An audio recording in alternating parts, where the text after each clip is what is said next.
Bugünkü videoda 9-cu sinif buraxılış imtahanı üçün nəzərdə tutulmuş belə bir funksiya sualına baxacağıq. F(x) bərabərdir x kvadratı minus 5x plus 4 funksiyasının qrafiki aşağıdakılardan hansı ola bilər? Bunu müxtəlif qaydalarla araşdıra bilərik. Birinci qaydamız funksiyanın təpə nöqtələrinin tapılması, digər bir qaydamız isə funksiyanın köklərinin tapılması qaydasıdır. Təpə nöqtələrinin tapılması qaydası ilə ilk öncə araşdıraq. F(x) bərabərdir. Buradakı 5-i bölürük 2-yə, tam kvadrata ayırma üsulundan istifadə edirik. X çıxılsın 2,5-in mötərizə kvadratı. Bunun açılışı bizə verəcək bu şəkildə.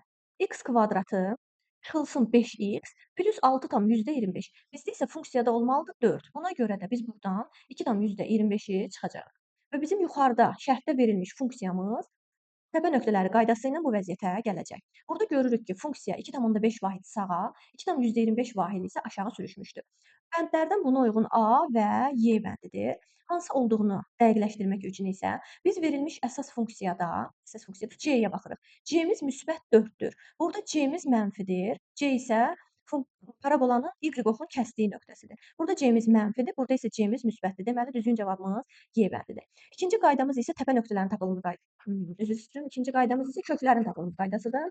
Köklərini tapmaq üçün funksiyanı vuruqlarına ayırırıq.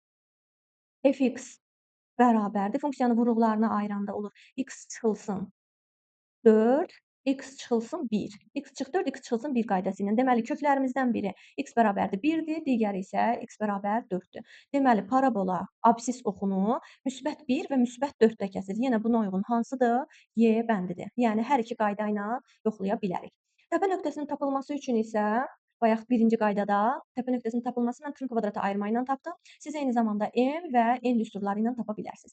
M-in düsturu m bərabərdir mənfi b bölü 2a, n-in düsturu isə mənfi d bölünsün 4a düsturu ilə tapılacaq. Burada n-imiz y oxu boyunca sürüşmə, m-imiz isə x oxu boyunca, yəni absis oxu boyunca sürüşmədir.